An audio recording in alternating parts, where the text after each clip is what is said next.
Welcome back to another episode of Rock Boys Football Dill. It's been a phenomenal last 48 hours to be a Michigan fan. Obviously, five-star quarterback Bryce Underwood flipping his commitment from LSU to Michigan. Now, Dill, we've talked extensively about what Bryce Underwood brings to this Michigan offense. Now the conversation, and if you're Sherrone Moore, you're this Michigan program, you're pushing all your chips in to surround Bryce Underwood with the best roster specifically on offense that you can.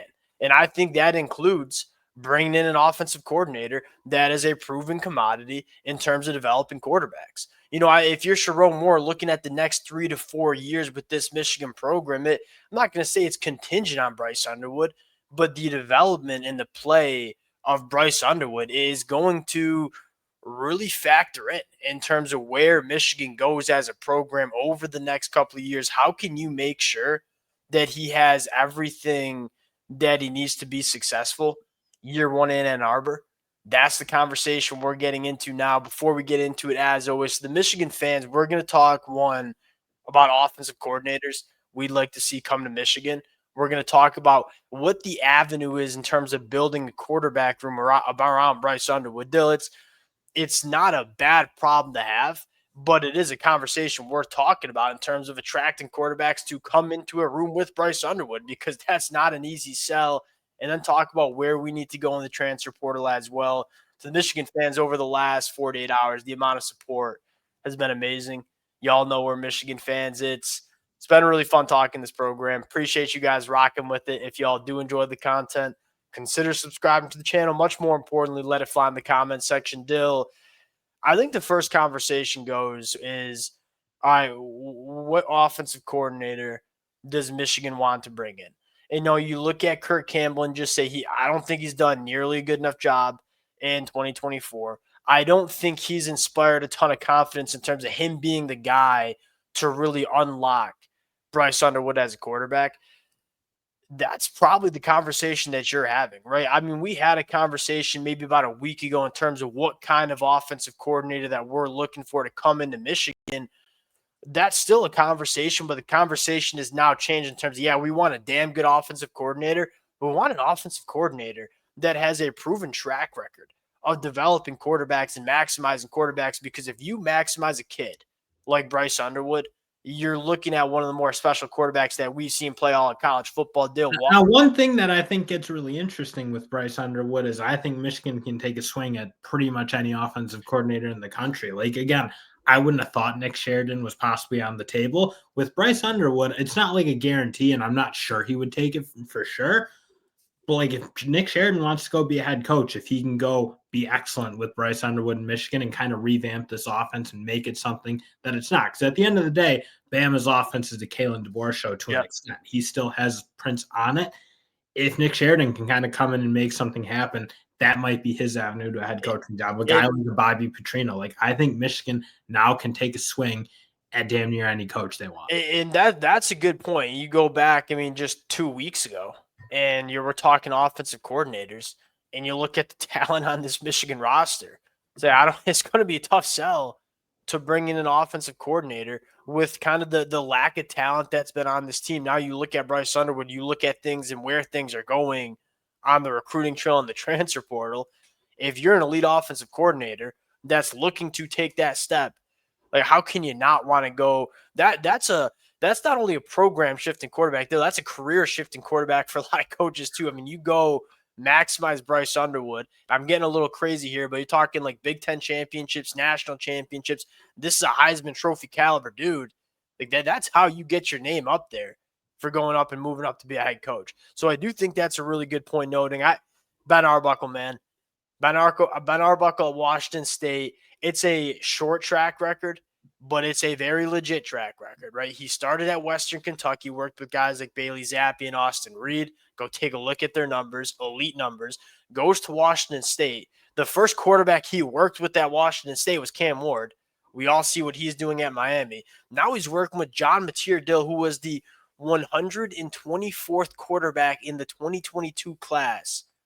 And John Mateer is playing excellent football up there at Washington State. A couple of things I like about Ben Arbuckle. One, every quarterback that he's worked with puts up legitimate numbers. And that's kind of the offense you want to go to, right? You want to lean on your quarterback with Bryce Underwood. It's going to be fundamentally different how Michigan runs their offense. And I think, secondly, and probably most importantly, like he's shown that he can work with different kind of quarterbacks. Cam Ward's a different quarterback than John Mateer, and both of them are having a ton of success up there at Washington State. How are we feeling about Ben Arbuckle taking over this offense? He and Ben Arbuckle, I mean, his name is featured very prominently in that Yes. kind of big time offensive coordinator search. And I think you kind of hit it. Like, that is the type of guy they want. Not only a guy who, again, scores a lot of points, but does it in a way that, like, yeah, their quarterbacks are great, but also are great in a way that isn't necessarily like too gimmicky in a sense, right? I Yeah. think you look like Cam Ward was just a really, really solid pocket passer, ripping it around. Like, obviously, Mateer, the offense certainly looks a little bit different, a little bit more backyard football in Mateer's game. And a But little you bit more leaning on the run game, which is I will tell Michigan fans that we didn't talk that much about who Bryce Underwood was on Thursday night. Now, Bryce Underwood is a freaky athlete. And so, like, you talk about leaning into the run game with a dynamic dual threat quarterback that is 6'3", 215 pounds. Ben Arbuckle can do that. Another name, if you can like combine what he did with Ward, like you want the Ward passing attack with obviously Bryce Underwood, but also like again, if your quarterback can run and you can play it like a Cam Newton or something, like yeah, that's a very added benefit. Yeah, I'm interested to see how much they decide to use Bryce Underwood in his legs, but it's definitely an attribute to his game that you can't ignore because I said this to you yesterday morning. Bryce Underwood could play wide receiver and be a damn good wide receiver if he wanted to. He just happens to have the best arm in the country as well. Another name that I think is fascinating, Joe Sloan at LSU. You go take a look at them LSU message boards, man, and I'm telling you, if LSU loses to Vanderbilt, not only the conversation around the coordinators, there's going to be conversations around Brian Kelly's future. Joe Sloan and what he did with Jaden Daniels, very impressive. I think you got to have the conversation of how much was that Joe Sloan, how much was that Coach Denbrock, and obviously the LSU offense took a little bit of dip when Joe Sloan was kind of running the show. I still think he's a damn good offensive coordinator, but I think more importantly, like the reason LSU kind of won the Bryce Underwood sweepstakes the first time around was Joe Sloan and the development he was selling to Bryce Underwood. That is probably the strongest relationship that Bryce Underwood has in terms of recruiting relationships. What do you think about Joe Sloan up there in Ann Arbor? I mean, it makes a ton of sense, and he's another guy that when you end up with Bryce Underwood, you can take your shot at him because obviously he's not a guy who was on the board a week ago before this news happened. Now, again, Joe Sloan, like similar conversation we'd have with like a Nick Sheridan. This could be his shot. Like you go to Michigan, you make that offense something Michigan fans haven't really seen in forever, arguably. Like, yeah, Man, that's an avenue. And also, he has done a really good job with quarterbacks over the course of his career. And I'm thinking, like, who would you rather work for? Sherrone Moore or Brian Kelly? Brian Kelly seems a pain in the ass to work for. If you're asking me who I want to be my boss, sign me up to go work for Sherrone Moore. Dill, an interesting coordinator that we talked about a couple weeks ago, maybe about a week ago at this point, was Brennan Marion. This was your number one choice for Michigan. A little bit, a little bit soured on him, not because Brennan Marion's a bad offensive coordinator, but you look at what you're looking for in our next offensive coordinator with Bryce Underwood. You want a guy that's going to, one, has a proven track record of developing quarterbacks at the highest level. And number two, someone's that's going to lean into the quarterback skill set. That's not really what the go-go offense is. And so although I love Brennan Marion, and if you were to ask me 4 days ago if I would have taken Brennan Marion at Ann Arbor, I would say yes in a heartbeat. I think you're suddenly looking at the outlook of Michigan saying maybe not as much of a Brennan Marion lead. And I get that argument because obviously you look at their run pass splits, it's a lot of like that's a lot of running the ball. But I mean, he hasn't really seen a Bryce Underwood like quarterback come through his doors, if you will. Yes. One thing I do think I wouldn't sleep on if Brendan Marion does happen to like be the guy is he does a great job with wide receivers. And that's one thing I look at. Like Michigan hasn't done a good enough job developing wide receivers and putting them in a pass happy offense where they've been able to flourish. Like I look at guys like Ricky White and some of these other UNLV pass or their running backs do out of the back. backfield, they do a really good job catching the ball. They run clean, precise routes. I think, again, like there's good moments where you see UNLV's offense really kind of humming, if you will. Now, they're not a huge downfield passing attack, which is the one probably thing you look at with like a Joe Sloan or an Arbuckle. Well, they Like, kind of are like they push it. They just don't throw it all that often. Like the no, average. no, that's like the thing. It's not like it's not the mainstay. Like it's they catch teams sleeping a little bit and then Yeah. try to pop one over the top. Yes. But it's not a developed deep field passing attack like what Yes. you saw with LSU in 2023. What you think? What you're nervous about is like, are we really using the extent of Bryce Underwood's talents with the go-go offense? That's probably the question. No, You made a good the point, though, thing Dill. is Brennan Marion really hasn't had quarterbacks who are great. Like he's had to kind of punch above his weight a little bit. Yeah. So like I'm not like again, he's worked at like schools like Texas with Sarkisian, who is an excellent quarterback developer. He puts offenses around that put quarterbacks in that draft conversation. So I don't think that's something like he couldn't do. I just think again, when you go to UNLV and you, like I said, got to punch a little bit above your weight at the quarterback spot, you do need to do some things that are maybe a little bit more gimmicky. Some of that You're a little bit higher on no, Brennan I'm Marion. not sour on Brennan Marion. I think his mind from football is It's like not me souring on Brennan Marion. It's more just asking the question: is he going to be the guy that unlocks the full extent? yeah. Of the You got to quarterback make some projections with Marion for sure. Yes, you haven't really seen. and then the question is: do you want to take gambles when you have just such a special talent in the quarterback room? Last one, Tino Sinceri, really, really good job with Curtis Rourke at Indiana. Did a really good job with Jordan McLeod at JMU. I think the one question here is like play calling. Look, I think he can develop quarterbacks. I think he can recruit his tail off. You don't really know how much of a hand he has in kind of scheming up and calling plays, which look, we're talking about Bryce Underwood and the quarterback development. You also want to see a run back of the play calling that we've seen from Michigan over the last 12 weeks. So Tino Sinceri, you got question marks about play calling, but you really do like the young chops on the recruiting trail. You like what he does developing quarterbacks. Dill, I want to get into like the coordinator is a massive talking point over the next couple of weeks. And I do think Michigan will make a move, and whether that's just getting rid of Kirk Campbell, period, or just moving him back down to that quarterbacks coach and bringing in, a big gun, you might say, at the offensive coordinator spot. The other question is, hey, we gotta get the roster right around Bryce. Like the last thing you want to do is, and we'll jump into this conversation, like the quarterback room. Like where does Michigan go from here? I'll say this, and I know some Michigan fans maybe disagree. Bryce Underwood, I think, is going to be starting in 2025. I think, one, you want to use all 3 years of Bryce Underwood. Quite frankly, is a very similar conversation with JJ. I think there's a good argument that JJ should have been starting as a true freshman over Cade. We probably have a similar result, maybe even better result. But Bryce Underwood's about as year one ready as it gets. This kid's played a ton of football at the high school ranks. He's obviously won a lot. We obviously know how good he is. Dill, now the conversation is, what does this quarterback room look like, where you look at Alex Orji, you look at Davis Warren, you look at Jaden Davis. Jaden Davis is the one that ideally you can convince him to stay. It's going to be hard because it's hard to see a pathway for Jaden Davis playing during his time at Michigan with Bryce Underwood there.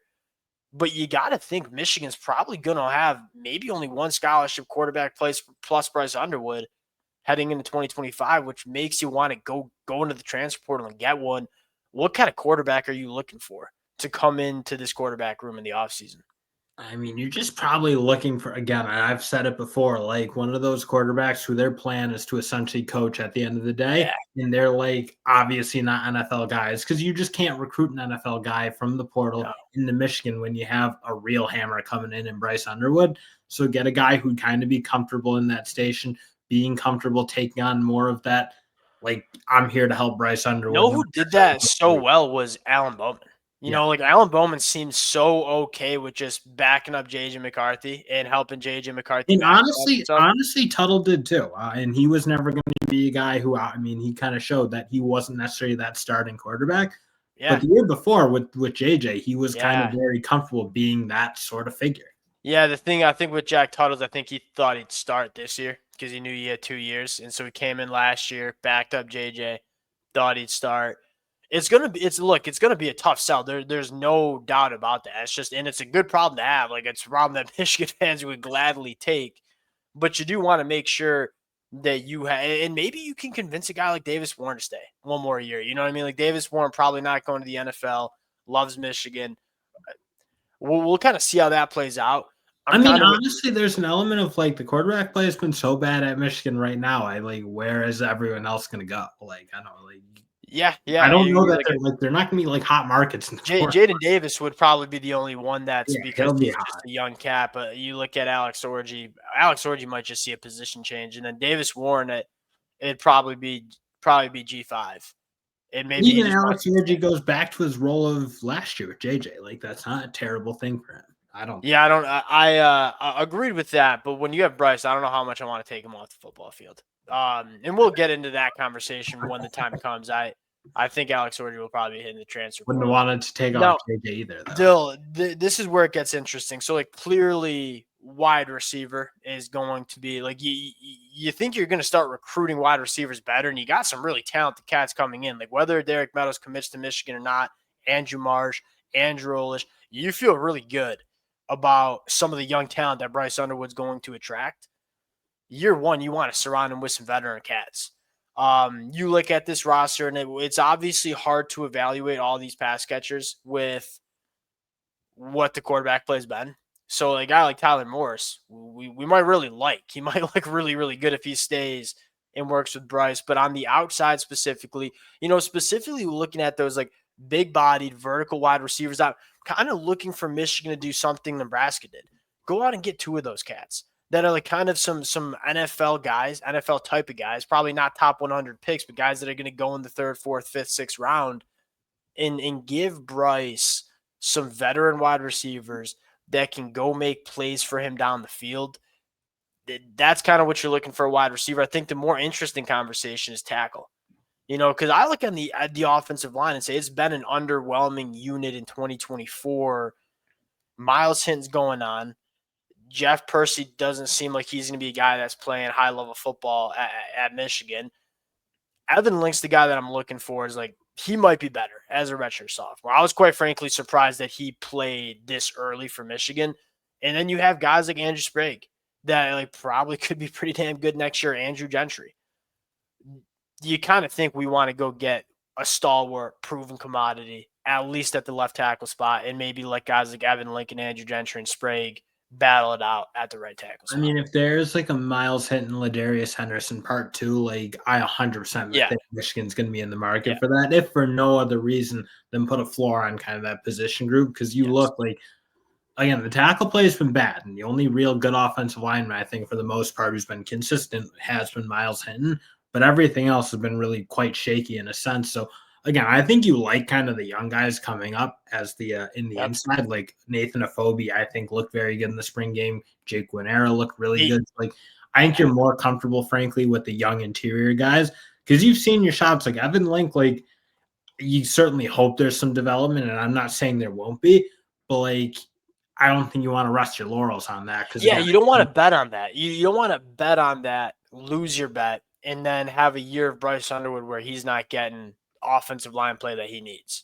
You just want to make sure, and I kind of with you, like, just give me a guy that elevates the floor, specifically at the left tackle spot. And if you can do that, I feel pretty good about Evan Lick or Andrew Gentry coming in and being serviceable at right, or if it's a guy like Andrew Sprague. And I will say this still, Andrew Bablow, I think, will need a year from a technical standpoint. Like, he's still new to football. He's going to be an elite tackle for Michigan down the road. But I'll say this, if Michigan makes a run at Ty Haywood from Alabama and gets him, I do think Ty Haywood's one of those cats that probably could play early. And again, do you want to be relying on a true freshman at tackle? No, probably not, especially when you have a true freshman quarterback. But I think that's a guy that, like Jordan Seaton and what he's doing at Colorado, playing some really good ball, Ty Haywood could be that guy. But even that, because you really like at the Big Ten SEC levels, like you're trying to think like those true freshmen who've come in and played really well. Like Kelvin Banks did it at Texas for sure, but he's kind of the only one I think like put together a real rock solid year. Because even a guy like Caden Proctor, great player, and he's obviously playing really well as a year 2 guy. He certainly had some major struggles in his freshman year, so you just rarely see those left tackles come in and play really good football as true And you freshmen. certainly don't want to bet on it. You know what I mean? Like that's just a big, big gamble. Tight end spot, I know we lose Colston Loveland. Very confident that we're going to get a good tight end play. The running back position is interesting because you got some young cats of Benjamin Hall, really, really high in Jordan Marshall, but they're not necessarily proven commodities, and you're going to lose Dono and Kalel. So you're not really going to have a running back that's ever even really been close to a bell cow, a veteran running back. Maybe you want to add one, but I do have a lot of confidence in My terms of issue with that route of the running back spot is like if that's how you almost approach it, then you'll never have experienced running backs because you're like, what, you're just gonna replace like, okay, now this your next year yeah. you'll say the same thing about your inexperienced guys because they didn't get experience. Like at some point, you got to trust your young guys to play. Where you don't have the talent, where you can look at it and say, "Ooh, we missed on some big recruits in those position groups." That's where I think the transfer portal really makes sense, or where you can make clear elevations. But I look like you got to believe in a guy like Jordan Marshall at the end of the day. You got to believe in a guy like Benjamin Hall, and you got to give them their chance to make it happen. Because again, if we don't do it now, then we'll just have the same conversation next year. And I feel like Yeah, I think we're in kind of a weird spot because some of those veteran backs transferred out because Blake Corum stayed an extra year and then Don Edwards. You know that wasn't the plan to have Donovan Edwards and Blake Corum playing as much in 2023 and 2024. So you do kind of had that logjam a little bit. I'm kind of with you. That's one of those where you kind of get down the path you might not want to go to in terms of just like recycling. Like Michigan's going to use the transfer portal a lot, but at the positions that you don't need to. You see how I'll say it this way: you see so many coaches prioritize just getting new bodies into the program. Where you want to use the transfer portal, you want to be aggressive in the transfer portal, but at positions you think are legitimate concerns on your roster, don't waste your time going after running backs and spending your time and, more importantly, resources on positions that you might not really need. And again, we don't know because we haven't seen Ben Hall and Jordan Marshall, so we don't know what those guys are. But from what we've heard coming out of fall camp and even during this season in terms of practices, you feel good about them. Quickly on the defense, still, inside of the defensive line is really that one position that I think you need to address. I like the defensive back room. Like I think some of like Shamari Earls, I think can come in and play. You might want to add like another kind of Josh Wallace, Amir Hall kind of guy that has played a lot of football. But I don't think you need to go big fish hunting there. I don't think you need to go big fish hunting at the linebacker room. You lose Josiah Stewart. You probably lose Derek Moore, but I think you have some guys and like take Cam Brandon, TJ Guy. That one position that is like probably sounding the alarms off on the defense side of the football is on the inside of the defensive line, losing Kenneth Grant, Mason Graham. I hope Rayshon Benny probably will come back for next year. But outside of that, like it's guys like Trey Pierce who they're coming on, but you want to be deeper than what you were this year. I would expect Michigan to be a big time player on the inside. And you also might want some of the top end guys because even like a guy like Ike Awuna, I think's played pretty good football for the most part this year. But you probably feel like he's more of a reserve guy at this point in his career and kind of where he shakes out. Yeah. Like you still need those real alpha dogs. I mean, you know why Michigan was so good for the past handful of years. Yep. And Mason Graham's been like the best player in college football. I think you could probably make an argument for the past 2 years. I mean, he's just so dominant. He's so disruptive. Kenny Grant, you probably say the same thing, especially towards the end of 2023 in that national championship run. So, yeah, I think that's probably the one position I look at. Like, I don't know who your real top end horse is going to be, if you will. Your guy who's going to be like the Your monster. game wrecker. Yeah, your game wrecker. Yeah, and like that, you talk about what made Michigan's defense so special in 2023. You had three of them, and Graham, Grant, and Chris Jenkins. You don't really have one that you think is going to be a game wrecker next year. Can you go get one of those guys? And I think, again, the conversation for me is like go get some really good players, some game wreckers, so to speak. Go get some depth too, because that's been a problem for Well, Michigan. see, I actually think the depth I kind of like. Like, I think Trey Pierce is very good. I think Etta, you certainly would like to see him kind of continue to develop on the inside a little bit Yeah, more. but Etta has not shown us anything that tells us he's going to He's be young. Like, I don't think you want to like just totally clean this room out because I think No, guys like that's Trey not me. Pierce But I'm and Etta, like I'm those saying I'd guys. rather have, and I don't know if I'd rather have, but I don't think one's the answer. That's kind of what I'm saying. I don't think Well, one's I the think answer. one or two like monsters. That's kind of what I'd look for. I don't think I'd look for like three. Okay, I'm I'll give you a proposition there because this is a hard position to address. Like, Michigan ain't going to be the only team that's looking for an interior yeah, I defensive know. lineman. We saw that this year. Yeah, and it's expensive too. It's If you could get one game record, 3 solid bodies, what are you doing? one. See, Because I would think I think we have good solid. I think you're sleeping on how good like Aikawuna, Inoue, like they can be as those kind of second guys. Like I think we have those what guys in the depth pieces. have they We shown need the us. top end hammers. Ike to an extent. Trey Pierce certainly has. Rayshon Benny's been very good, so he's Yeah, like yes, that's but I'm great. looking more like, and I want 5, 6 guys. I think the biggest problem is, and maybe it does have to do with just how talented Mason Graham and Kenneth Grant are. Like, it's just hard to find guys that don't have drop offs because they're so good. But I don't think you want to run back having playing your interior guys 60 snaps a game. It's too much. It's not maximizing those guys. So we'll see how Michigan decides to address it. Defense, you kind of trust what's going on the defensive side of the football. But I would expect Michigan to definitely focus their attention on the offensive side of the football. We'll shut it down there. Appreciate you guys rocking with it again. That was kind of a long one from the boys. I struggle with the 25-minute ones. If y'all are still listening at this point, let it fly in the comment section. Appreciate you guys, and we'll talk to y'all later.